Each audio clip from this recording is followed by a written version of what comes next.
Welcome to the Petro Papers podcast. Say that 10 times fast. This is where you get your oil and gas intellectual stimulation by asking the technical questions. I'm Yogeshri Pradhan, and with me here today, I have Craig Barrie from Applied Petroleum Technologies. Today, we are going to talk about URTEC 3720528. Paper title and the description is in the description box below for our viewers and listeners. I'm going to read a little bit about Craig before I start peppering him with questions.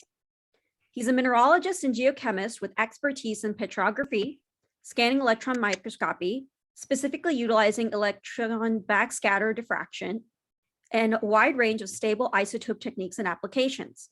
While initially focused on inorganic materials, his career has taken into the realm of organic geochemistry, and now he spends most of his time correlating stable isotope techniques with GC and biomarker results to understand the history and relationship between crude oil samples.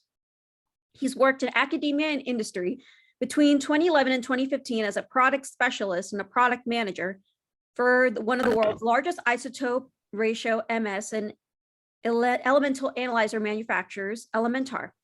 During this time, he provided technical expertise to companies, distributors, and visited clients across the globe. Throughout his career, he's worked on a range of mineralogical, geological, and environmental research projects, collaborated with colleagues globally since 2007, and published 42 research articles on a range of topics in a variety of international journals, bulletins, and magazines. He's currently based in Glasgow, Scotland, where he coordinates technical service and research projects in the oil and gas upstream sector. Welcome to the podcast, Craig. Thanks for having me, and thanks for the introduction. Of course. Well, to reorient our viewers and listeners, I was wondering if you can talk a little bit about the paper and the methodology. So the paper was a rather interesting one. It's not actually what we envisaged when we started the project itself. Initially, myself and my colleague, Richard Patience, who's based in Houston, we're putting together a case study to work through allocation in our mixing software. And when we dived into the project, when we dived into the results, what we ended up with is not what we anticipated. And I mean, if you've read the paper, you'll know that what we discovered was somewhat interesting, certainly a fascinating case study in itself.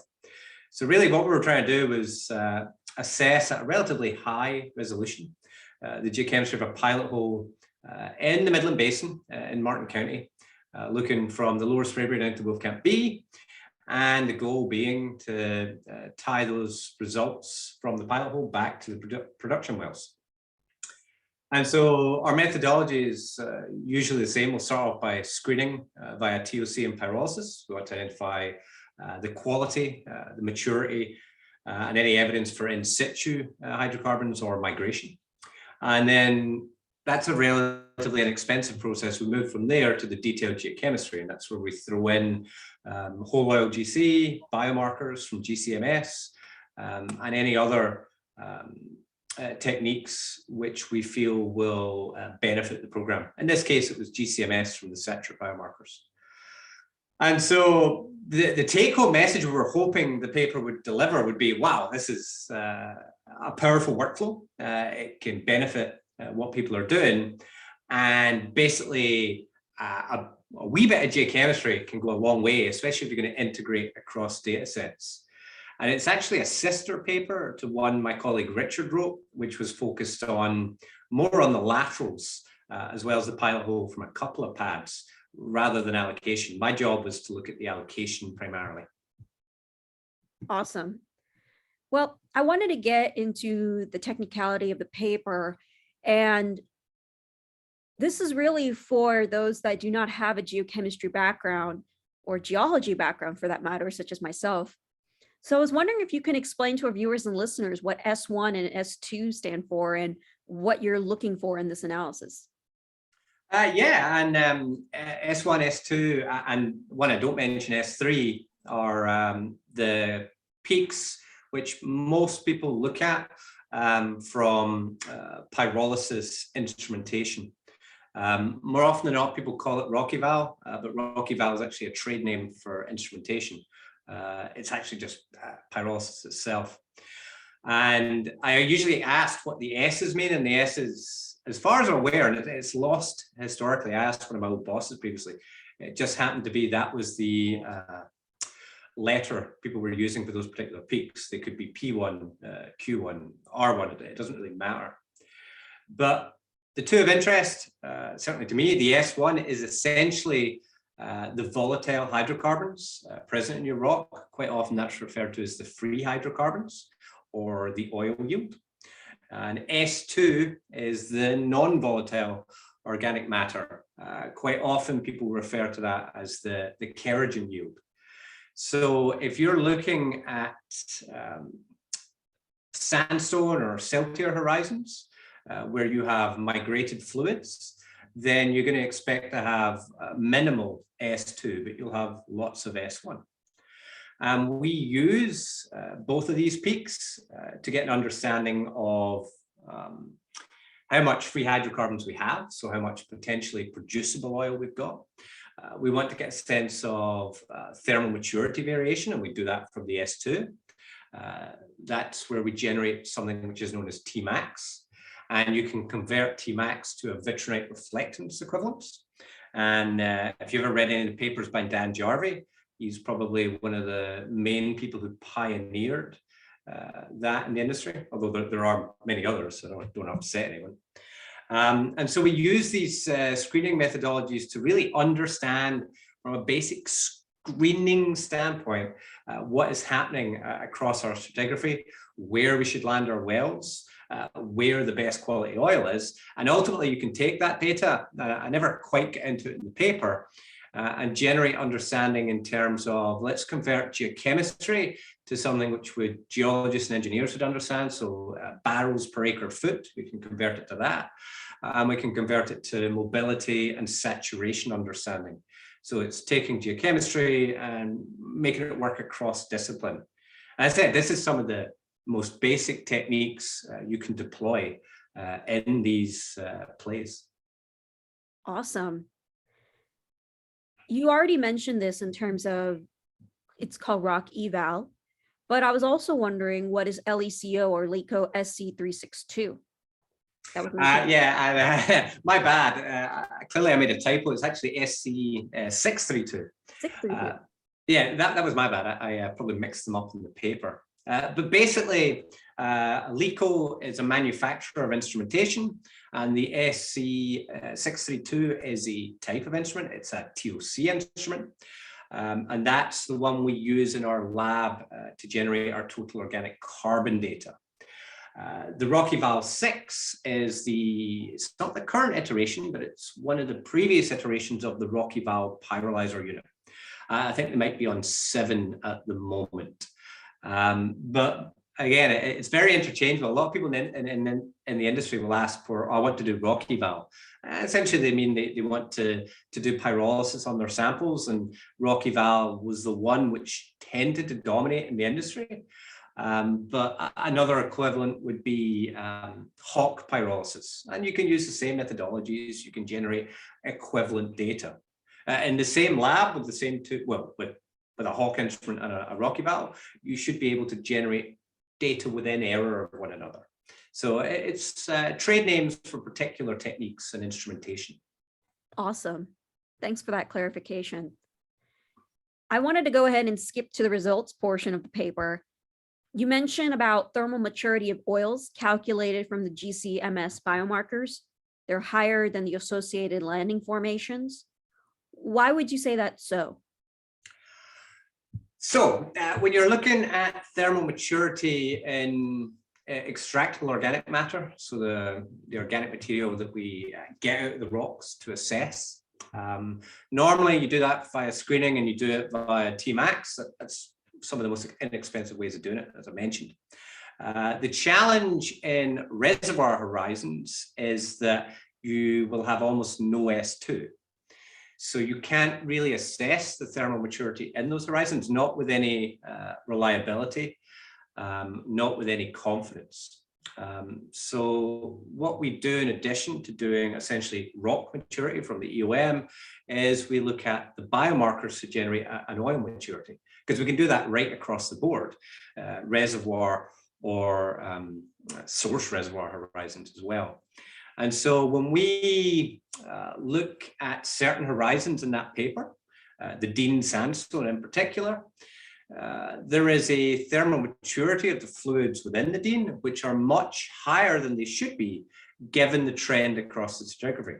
Because as you can imagine, in stacked plays, we assume that thermal maturity is going to increase at a recognizable amount as we get deeper in the stratigraphy. If we start to see offsets or differences, then we need to explain why. In the case of the Dean, it looks like it's significantly higher maturity than it should be. It's out with its position relative to the adjacent horizons. And so that's why we're saying that it has a higher maturity. We have a higher maturity migrated fluid in there, which doesn't look like adjacent units, or in fact, any of the samples we analyzed across the stratigraphy we assessed. Awesome. Thanks for that clarification there as well.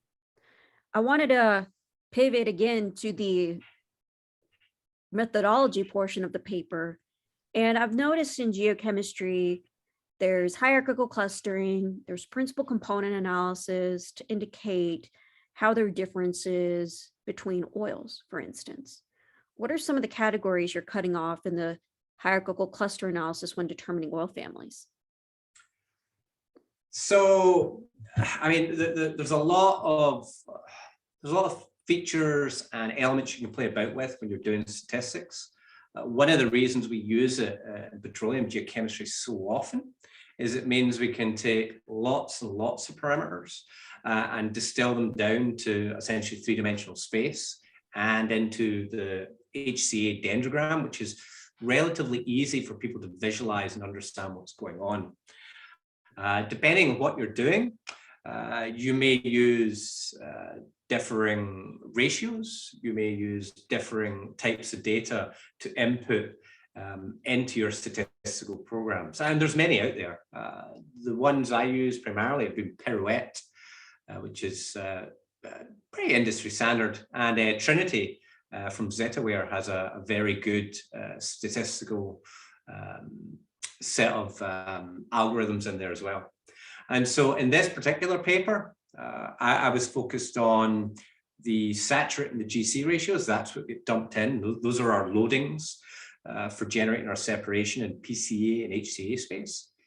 And the only things I really removed when it came to the HCA were the samples which were not, they weren't compromised. It was a sense that the Dean sandstone, and this is where I removed most of the samples from, the Dean sandstone, the center of the Dean sandstone is a very unique fluid in this particular area. So it's this high maturity, probably migrated Wolfcamp A. But at either end of the Dean, so at the lower portion of the Dean, there's other migrated fluid, and the migrated fluid is from the underlying Wolfcamp A. And at the top of the Dean, there's a slightly different fluid, and that's locally migrated from the overlying lower Sprayberry.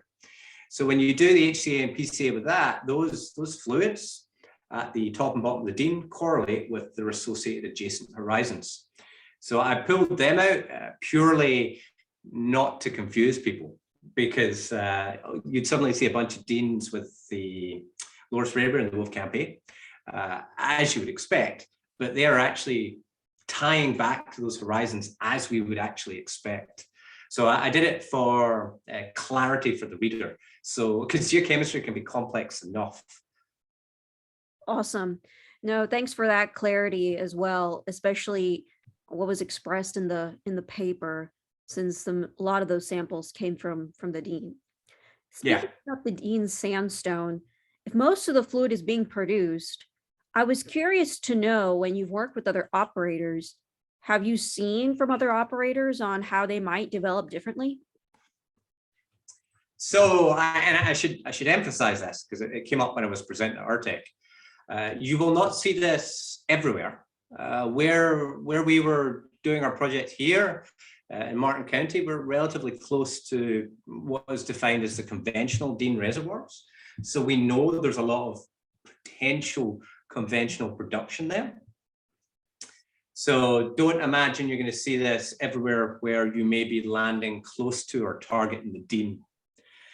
But really what this is emphasized and what this has encouraged operators to do is think carefully about where you're landing. And so if your production is going to be dominated by the Dean sandstone, and if you frack into that Dean sandstone, that is where you're going to produce from, then you almost certainly want to either land in the Dean itself, which is controversial, or at least land your wells a lot closer to the Dean. Because some of the wells we're looking at here are landed in the lower Wolfcamp A, and they're intersecting the Dean, and that's what they're primarily producing. So that means you're not really going to land a well in the upper Wolfcamp A here, not with the lower below it, because you're either potentially going to compromise the underlying wells, or and this was another question that came up, are you going to have enough fluid in the Dean to be able to keep all of these wells running? An interesting question. Basically, people have landed closer to the Dean, and our advice would be look at that, look at your frac heights, and if you're going to land additional wells, make sure you are not intersecting with the Dean if you do so, because here in this particular area, that is what will dominate your production. Awesome. So when the statistical comparisons of selected end member extract samples from the pilot hole and produced oil from the 5 horizontal wells in the study, so that was quoted in the paper. Could you say anything about the depositional environments of each strata from these comparisons, other than the fact that these oils were different?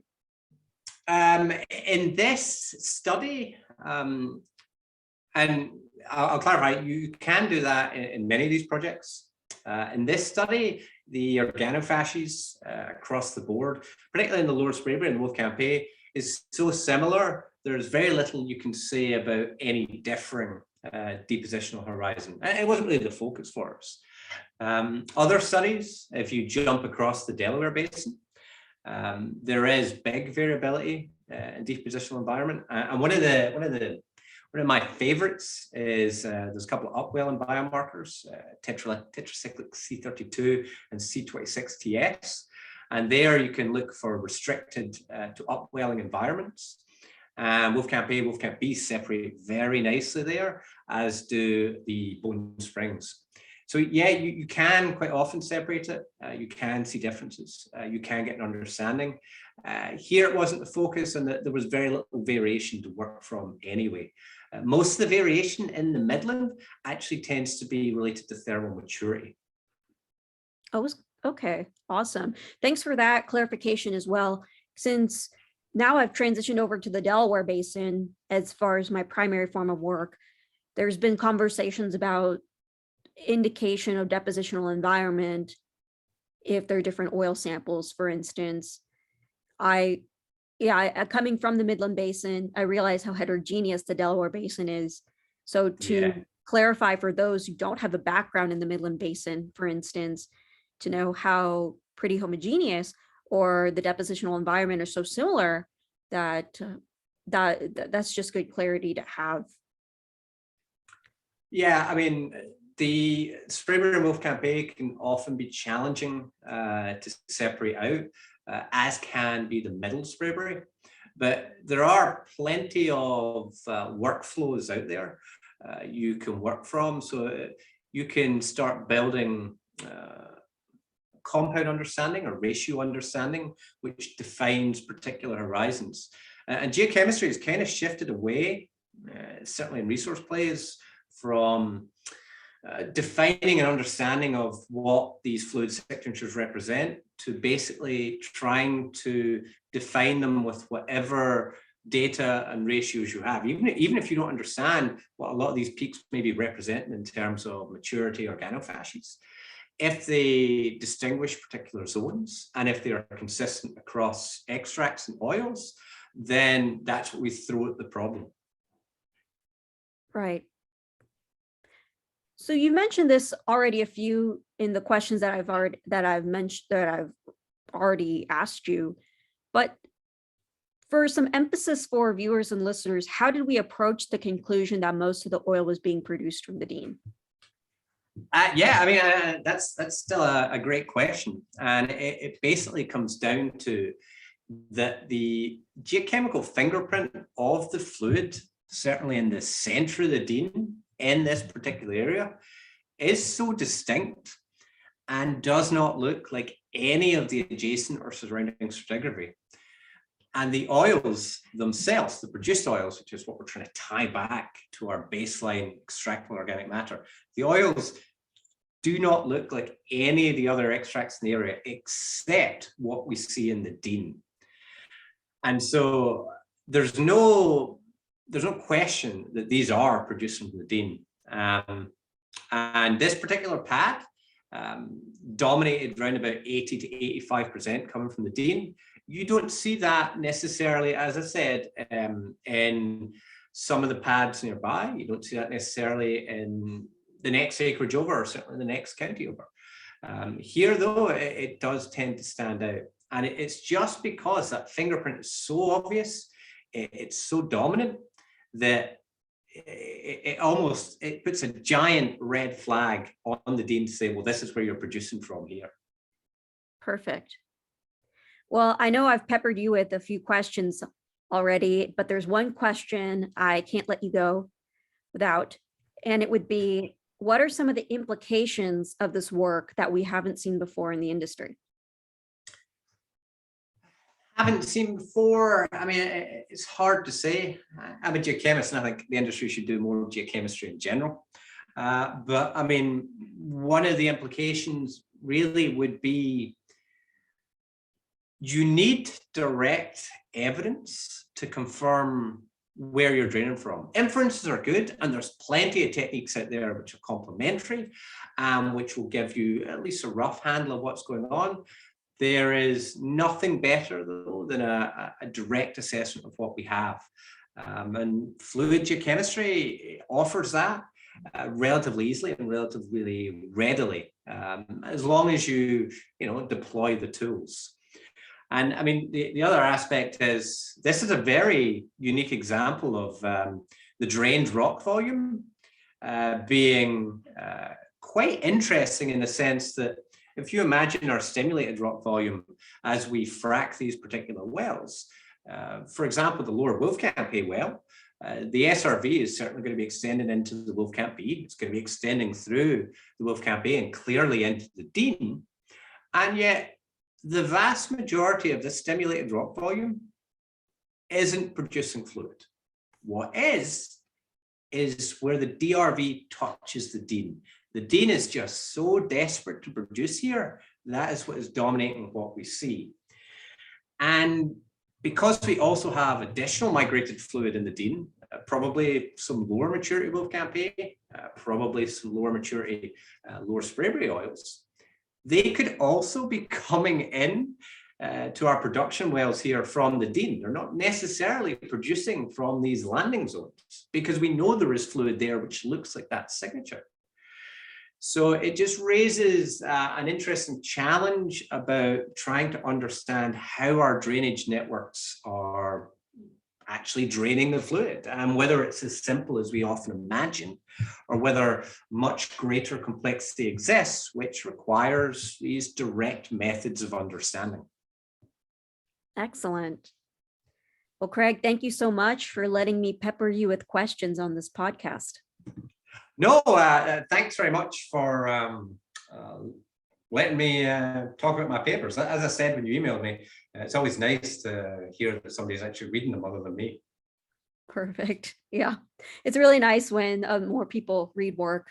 And I think it's really important to have a discussion about some of the work that's being published, and to really have a dialogue about some of the work that's being put out there. So I really like the dialogue. Yeah, I mean, I would say conferences are fantastic, but everyone's very polite at conferences. So you very rarely get challenge or the insight you're perhaps looking for. Right. Well, viewers and listeners, this is a wrap for URTEC 3720528. I'm Yogashri Pradhan, and we're signing off.